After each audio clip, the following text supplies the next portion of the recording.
Vivre dans le désert. Vivre dans le désert. Thème de réflexion.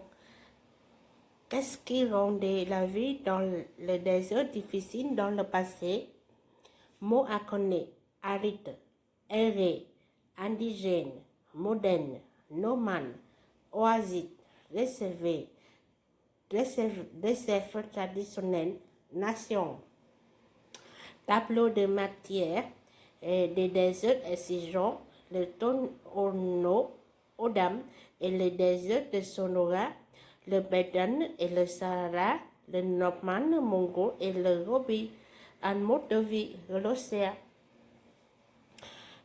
Une femme tout arrêtée prépare la nourriture devant sa maison dans le Sahara des déserts exigeants. Le dictionnaire décrit le désert comme une terre aride qui ne peut accueillir que peu ou pas de vie. Le paysage des esthétiques peuvent cependant être très différents. Un désert peut avoir des arbres et des cactus. Un désert peut même avoir des montagnes rocheuses. Le désert n'est généralement pas sec en permanence.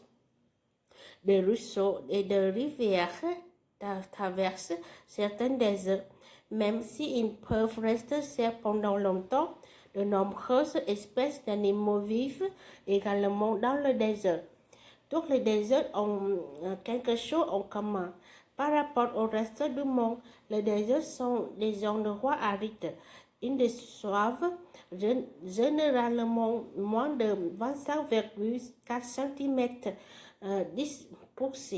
de pluie et de neige chaque année. Les déserts ont tendance à avoir un sol sec et peu de vie végétale. Bien que certains déserts puissent être très froids, la plupart des déserts sont ensoleillés et chauds. Des enfants courent ensemble dans le désert de Taorin. 5 de ces continents ont des déserts chauds. Certains déserts sont petits, mais d'autres sont énormes. Partons en voyage et faisons le tour du monde. Nous allons découvrir certains des déserts du monde et les personnes qui vivent depuis des milliers d'années.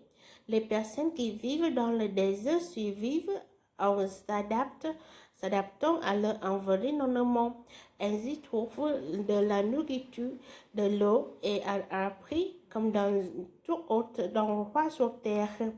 Pour les personnes qui vivent dans les zones désertiques, cependant, le désert n'est pas seulement une question de survie.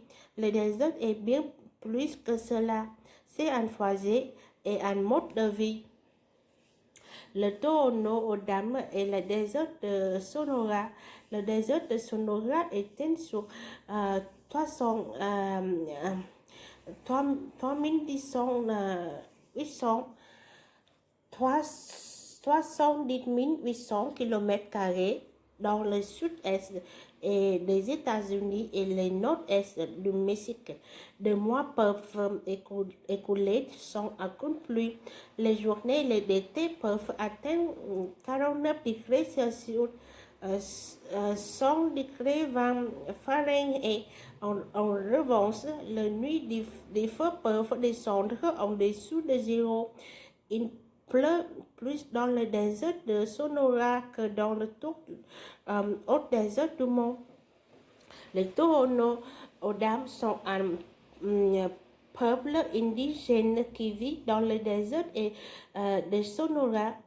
Tohono O'odham signifie peuple du désert.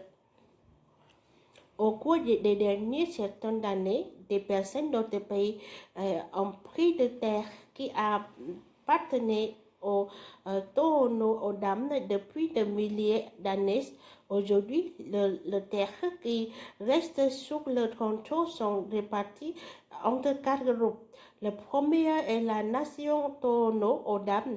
Les autres sont les Tohono O'odham de la communauté autochtone de Guillarif d'hiver, de la communauté autochtones acting et de la communauté autochtone de Saint-Rifle. Les 4 groupes parlent la langue Ono-Odam, mais ils existent différents d'une nation à l'autre. Les Tohono-Odam vivent dans des villes et des villages ainsi que dans des réserves. Au fil du temps, alors que le Tohono-Odam perdait de plus en plus de terre, ils ont commencé à mener une vie plus moderne. Cependant, le peuple Tohono-Odam s'est battu pour conserver ses traditions au fil des années. La plupart des Tohono-Odam incluent des aspects de leur traditionnel dans leur vie moderne, comme l'agriculture, la préparation de recettes traditionnelles et la venderie, la production de paniers, récolte des fruits du sagaro. Le cactus sagaro est un élément important de la culture Tohono-Odam. Chaque printemps, de magnifiques fleurs épanouissent sur le cactus. De gros fruits rouges mûrissent ensuite à la mi-jour. Le Tohono-Odam décote les fruits au sommet du cactus géant qui peut atteindre plus de 22 mètres. À l'aide d'outils spéciaux, ils transforment le fruit en vin pour leur cérémonie du nouvel au début de juillet. Une femme Tohono-Odam récolte des fruits et des sauvenaux vers 1907. Aujourd'hui, le Tohono-Odam utilise encore des outils traditionnels pour récolter les fruits à Watt. Le Pédoun et le Sahara. Le Sahara s'étend en Afrique du Nord sur 8,6 millions de kilomètres carrés et 3,3 millions de milles carrés. Il fait très chaud et sec dans le Sahara. Le peuple Pédoun vit dans le Sahara et au-delà. Comme il pleut peu dans le Sahara, les Pédouins sont traditionnellement normands. Les Pédouins sont des élèves d'animaux qui errent dans le désert pendant l'hiver pluvieux. Traditionnellement, ils se déplacent d'oiseau en oiseau et creusent également des puits pour s'approvisionner en eau. Les Pédouins retournent avec leurs troupes sur les terres agricoles pendant l'été sec. La maison traditionnelle des Pédouins a été des tampasses noires et portables appelées pailles, fabriquées en bois de chèvre ou en laine de mouton. Le paille protège les gens du soleil, du vent et du sable. Depuis une certaine année, différents pays s'approprient les terres où les Pédouins vivent depuis des milliers d'années. Et de nombreux Pédouins ne sont plus normands. Ils vivent plutôt dans les maisons et des appartements dans des villages et des vignes. Les Normands mongols et le Gobi.